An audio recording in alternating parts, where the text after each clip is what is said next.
মতিনগর আমার বাইজি বাবুল মিয়ার মেয়ে। তো এই রশিদ মিয়ার ছেলে মঙ্গলবার রাত্রে বিল্লাল মিয়া অপহরণ করছে।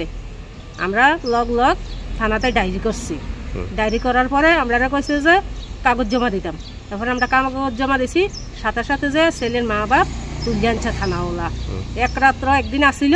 তারপরে তার উপপ্রধান ফিরোজ মিয়া ছেলের মা বাপের নিয়ে গেছে। আমরা আনছি ছেলের মা বাপ মেয়ে উদ্ধারের লাগিয়া। আমরা মেয়ে পাইছি না, কিন্তু তার বাইর করে লয়ে গেছে গা।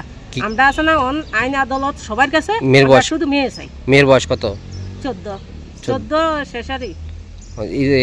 ফিরোজ মিয়া মানে কিভাবে নিছে থানা থেকে? হেয়ার বাতিজা হেয়ার একটু গাফাইটা উপপ্রধান দেখা হে বাইর করে লয়ে গেছে গা। হেয়ার কি হয় ছেলে? বাতিজা যে অপহরণ করছে। হেয়ার কাছে উপপ্রধান হিসেবে তার কাছে গেছিলেন নি? গেছি, সবকিছু জানানো হয়েছে। কি কয়? হে কইছে 18 পূর্ণ হয়েছে না মেয়ে পাইবেন, এর দূরে কইতে আছে। আজকে কয়দিন হয়েছে? আজকে 4 দিন। পুলিশ কি কয়? পুলিশ কইতে আছে আমরা মেয়ে পাইবেন, আমরা কাজ করতে আছি। এর দূরে আসবাস দেয় আর কোনো কিছু কয় না।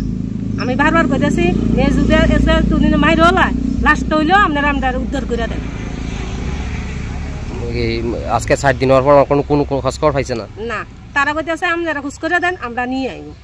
তা আমরা পারলে ধরো আইনের আশ্রয় না, আইনের আশ্রয় আইসে আমরা মেয়ে লাগিয়ে দাও। আজকে 4 দিনের মধ্যে অন্য কোনো মেয়ের খোঁজ খবর দিতে পারে না। পাওয়ার কার্ডে তো লুক্তি বাইর করে লয়ে গেছে গা, মায়া দিতে আসে না। আমার ভাইয়ে কর্ম করে ভাত খায়, কর্ম পর্যন্ত বাধা পড়ছে। মানে কে পাওয়ার দেয়তেছে, কে বার করে নিছে? ফিরোজ মিয়া উপপ্রধান ফিরোজ মিয়া।